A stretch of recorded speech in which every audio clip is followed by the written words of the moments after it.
Hey there, you're watching the Jessa Channel on YouTube. I'm Jessa, and today I am here with more of The Raven, Legacy of a Master Thief.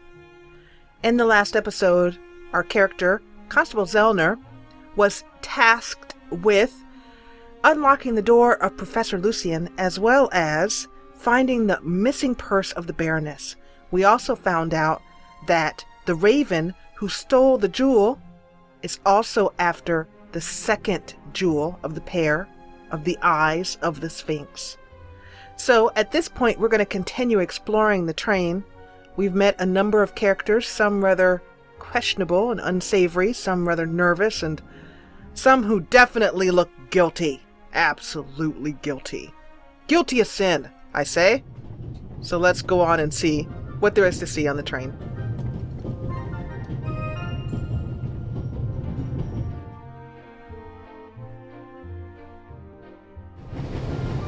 Ah, okay. This is back in the day when you could just stand around on the platform of a train. I don't think you can do that anymore. So there's nothing else here but this box to look at, so let's see. A box with a padlock. I suppose it contains tools for the train's crew, maybe for coupling and uncoupling the cars. At any rate, it's positioned so that it's easier to reach from the ground than from up here. Ah, let's try and open it. Locked. Bang, bang! Huh? Don't move. Mad, have you gone mad? I'll shoot. Hey, my pistol. You'll get it back in Venice. I could have fallen under the wheels. I thought you were a ghost. Ghosts don't exist. They do too. One just flew past the window. Yes, sure. Now get moving. Oh, man. Oh, that was a clue. A ghost who flies past the window? Let's see. We have already examined the box, so I don't think there's anything else. It's locked, so we need a key for that. Let's enter the freight car. No, it's open.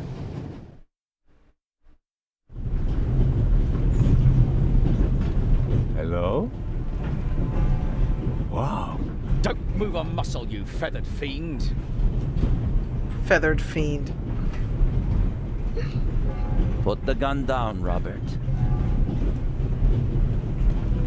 If I may introduce Constable Robert Oliver from the yard. And this is the revered Constable Zellner of the Swiss police, who obviously couldn't control his curiosity. So this is where they've laid the trap for the Raven. Okay. Then I was right. You really do want to lure someone into a trap. That's none of your business. Perhaps that someone recently struck in London. And how would I bait my trap then? With an eye? An eye on its way from Zurich to Cairo? Someone has done his homework. Well done, Constable. Yes, but I can't believe they'd be silly enough to put the eye in there. They have to... It has to be a decoy. Let's see what he is investigating, or something about personal investigations here. I hope you'll acknowledge that I, as a Swiss policeman, can undertake investigations in my own country. Are we still in Switzerland? I could be your eyes on the train, as long as you're here in the freight car. Oh, really? So we have three things. Let's just start from the top and ask him about the archaeologist's compartment, which, if you'll remember from the previous episode, the archaeologist is locked out of his compartment and we need to find the key. There is a certain Professor Lucien on the train. He's an archaeologist from London. And what's his story? Well, it seems someone locked him out of his compartment. Locked him out? Well, yes. The door is locked and he's standing outside without a key. Was it locked from inside? It may have been. Do you think the locked door could be important? Professor Lucien plays an important role in this story. Well then, Constable Zellner, Be my eyes and ears on the train, and see that Professor Lucien gets back into his compartment. Report back to me when you're through. My pleasure, monsieur. Professor Lucien plays an important role. So we need to find out what role he is playing in this whole mystery. Let's ask about the constable. Constable Robert Oliver. Is it possible that I read your name in the newspaper? Ah, could be, sir. Could very well be. Robert was there when the first eye of the Sphinx was stolen. Why were you in the museum? Did you spot something from outside? Well, sir, I noticed that a door was ajar, which was suspicious, and it was my duty to investigate, sir. Scotland Yard gave him a commendation and assigned him to me as a liaison. A great honor, sir. I still think the fact that he was right there, Johnny on the spot, is very suspicious. Baroness von Trebitz told me that she's missing her purse. Baroness von Trebitz? Interesting. Indeed, sir. But it has nothing to do with our case. So I shouldn't concern myself with the matter. Why not? It's your job as a policeman. But don't expect me to be particularly interested in a lost purse. What do you know of this Raven's heir? He tried to blow me up. Robert, we don't know who we're dealing with yet. In any event, the new Raven is a more dangerous man than the old one. How do you know it's a man? It could just as easily be a woman. Or several men. And anyway, how do you know that it's a new Raven? Monsieur? Never mind. I go attend to the door now. Good. And Constable Zellner, Yes? don't bother us unless you have something new to report. Of course. A thief might get anxious if there's too much activity in the freight car. Exactement. Knock twice. Then we'll know that it's you. Understood. Oh goody, a secret code knock. An investigation on behalf of LeGrand that takes me one step closer. If I can convince him of my competence, I might even be able to see this case through to the end. That's what we want to do. We want to impress LeGrand. So we found Matt, and we need to ask him about the purse. So let's find him. The little rug rat. Oh, Constable?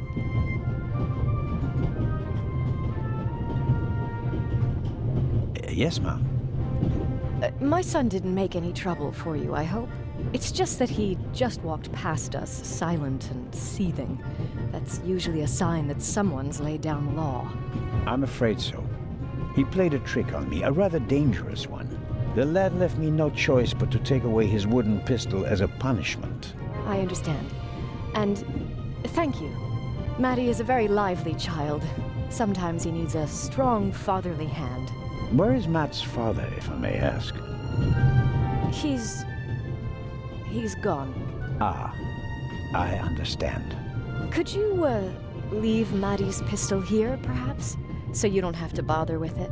Of course. I told him he wouldn't get it back until Venice.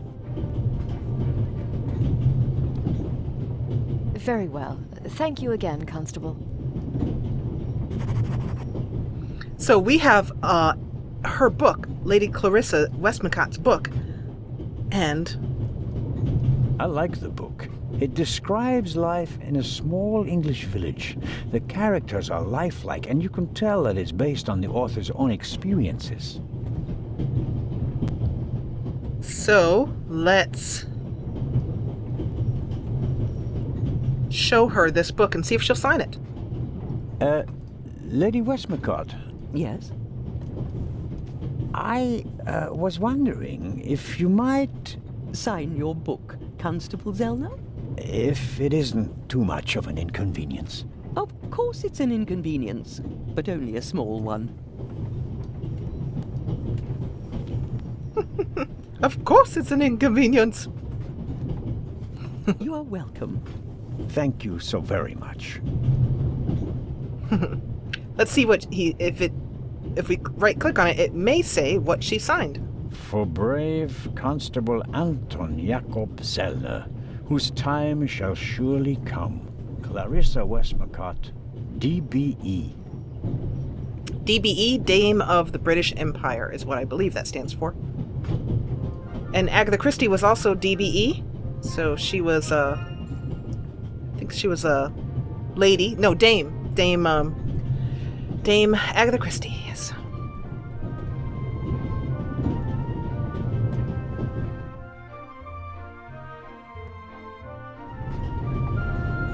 Okay, we are headed forward to find Maddie and give that kid the what for.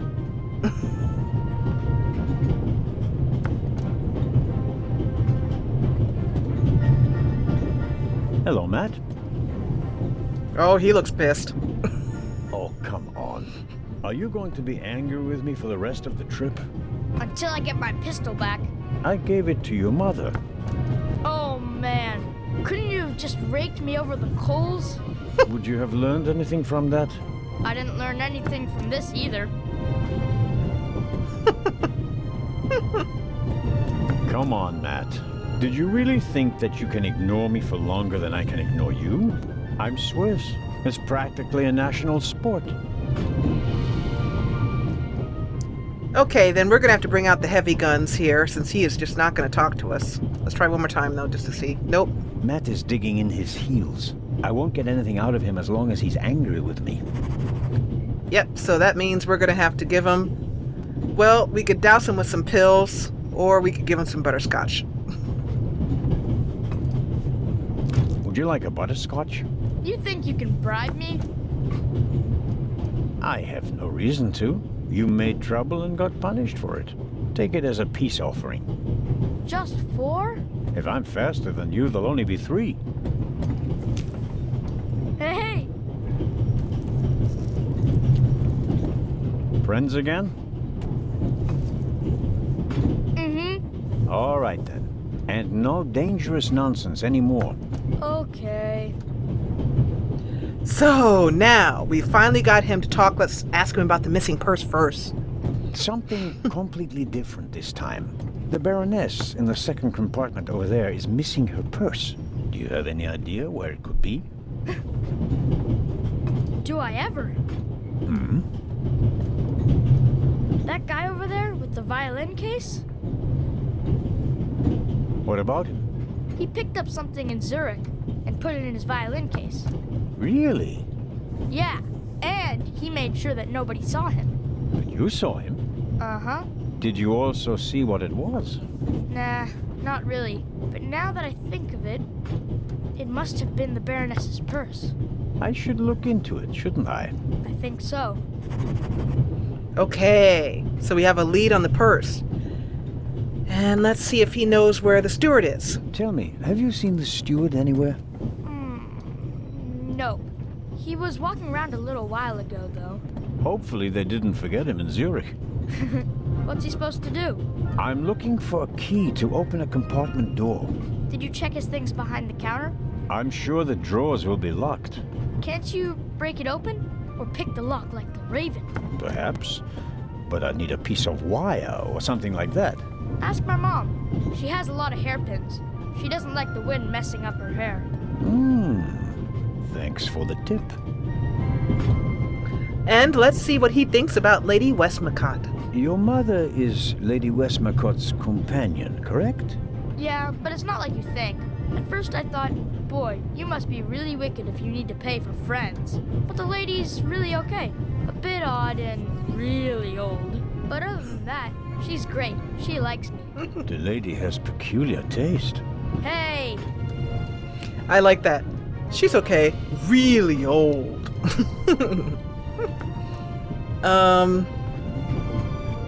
Let's ask about his plans. How old are you, Matt? In 8 months, I'll be 9 years old. And do you already know what you want to be when you grow up? A burglar? No. We'll see. Maybe an actor. Really? Well, I don't know. You need a lot of talent for that. I'm an actor in a theater group, you know? You are? Oh, yes. And I'm one of the best in our group, if I may say so. I get really deep into my roles, you know? I don't just talk like the character. I think like him. I become him. It's the only way to Matt, are you okay? I think you just have to be good at copying things to be an actor. That wasn't bad. Disturbing, but not bad. You know, I wonder who he was copying. Well, keep an eye. Remember that cough. I think it's going to play out later on. Where does he live? I wonder where Matt lives. You and your mom, you both live on Lady Westmacott's estate? I'm only there for the holidays. Most of the time I'm at boarding school. I imagine that's not very pleasant. No, it's fine. I have friends there.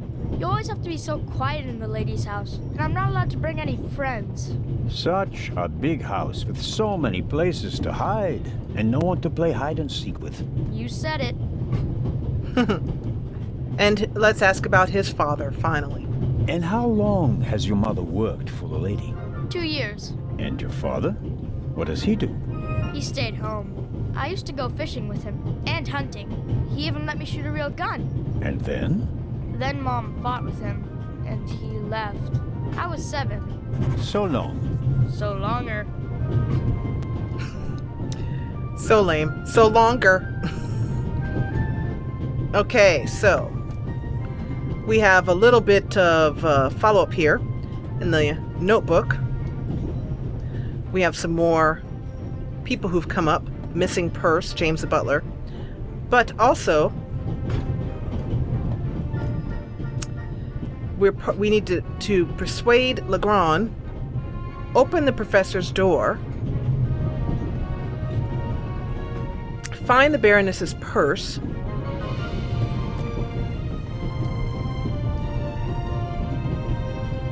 okay.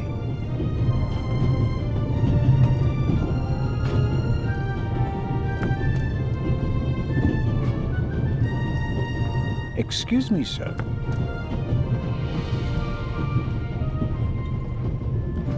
About the purse. Ah, yes? Has it been found? Someone saw you with your violin case on the platform in Zurich. What's the meaning of this? I didn't steal anything. Nobody said you did. I just wanted to ask you whether you might have noticed anything on the platform. Ah, well, Why did you think I was accusing you? well, I thought, because you mentioned my violin case in the context of the purse. Apropos, may I have a look at your violin? It must be a very extraordinary piece. Oh, that's not possible. It's a genuine Guarneri. Very valuable. Very, and also very sensitive. What could harm it here? Light? Air? May I ask you to open the violin case? No, you may not. I'm not guilty of anything. I'm afraid I have to insist. Then I'm afraid you need a warrant. I will not stand back and let you rifle through my belongings. Okay, so we need a Have a good warrant. trip. Thank you. I think the violinist is hiding something. But to be sure that Matt was right, I have to get a look in the violin case. How can I do that without the violinist's consent? That's a very good question.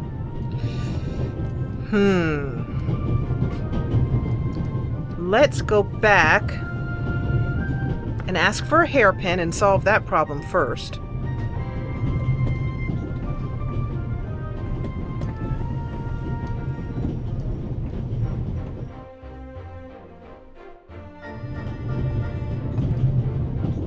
Mrs. Miller made a good impression. She wanted to protect Lady Westmacott from me, a pushy admirer. Very diligent. But I imagine she has her work cut out for her with Matt, and a difficult boss from what they say. There are thousands of things I would like to ask her, but nothing would justify neglecting my duties here on the train. Let's talk to Mrs. Miller and ask about that Mrs. hairpin. Miller? Yes? Did you notice anything unusual on the train? Oh, I'm afraid not. I was totally focused on my work. She's always got an awful lot to do, my Mary. You have to tell me if that's not all right with you. Good Lord, child. Knit as much as you want. So, Nothing out of the ordinary. No, Constable.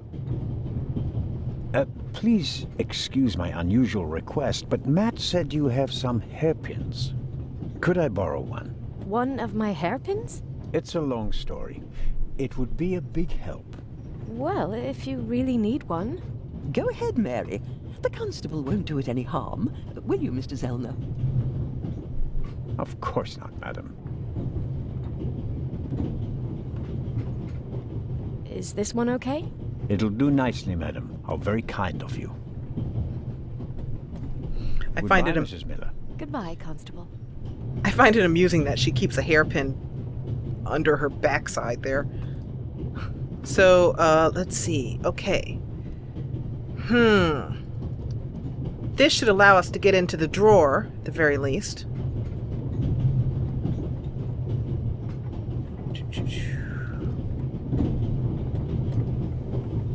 And we can use the hairpin on the drawer. And suddenly, it's me who's the thief on the train.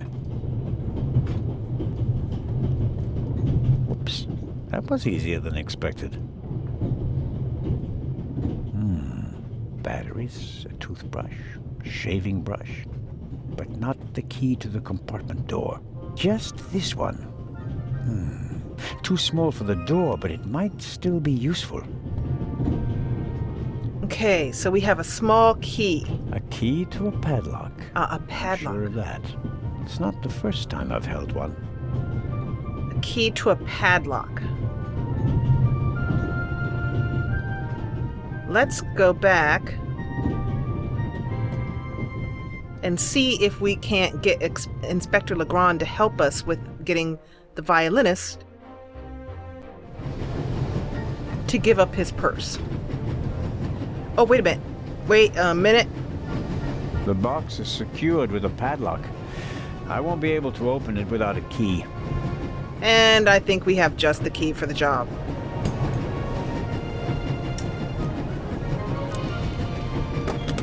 That's it. There we go. This should help. Okay. So, let's see. Inspector LeGrand was quite clear. I'm only to enter the freight car if there's news to report. Well, then I guess we shouldn't do that. We're going to have to do it without LeGrand. I'd better let him read his newspaper if I don't have any pressing questions. Trying to think of how we can get the violinist up and out of his seat.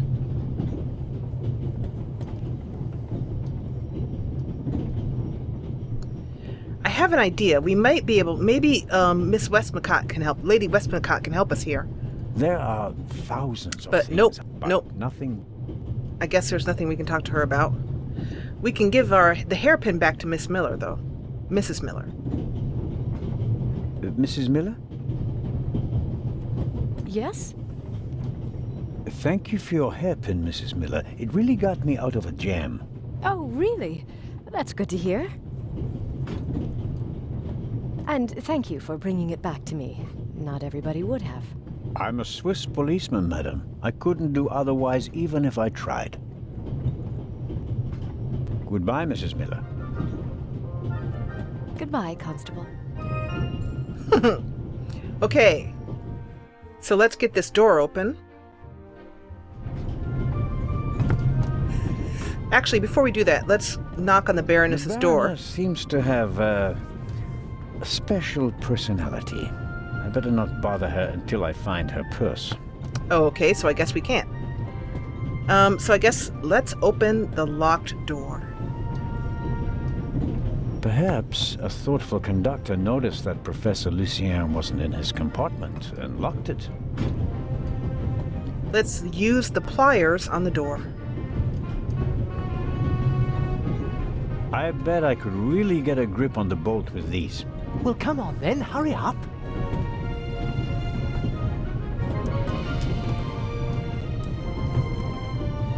I love how he walks in. I barely left the window ajar.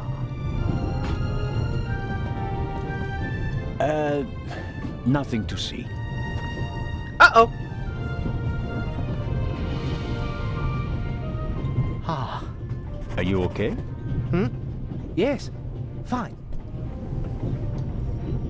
Okay, what was he feeling around in there? You notice that he went straight over to this briefcase, so we have got to find a way to look at that briefcase if we can. Let's ask him some questions. Do you have any idea why the door was locked? I don't know. Maybe the constant vibrations caused the lock to lock itself. You can't possibly believe that.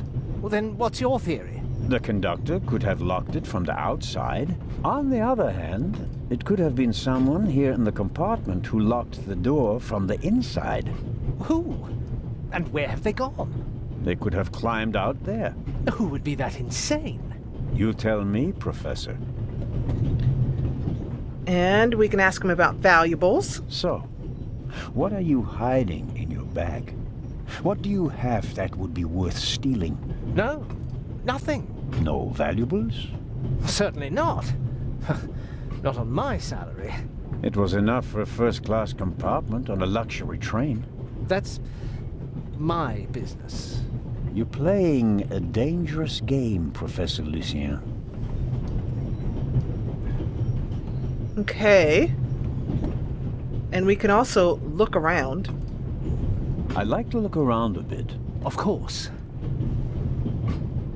This might be a good time to try and look for fingerprints in the professor's compartment and see if we can't find anything. So we'll do that in the next episode. I want to thank you so much for watching. If you enjoyed what you saw, please hit the thumbs up button below. And if you loved what you saw and want to see more of The Raven, then join the party and subscribe.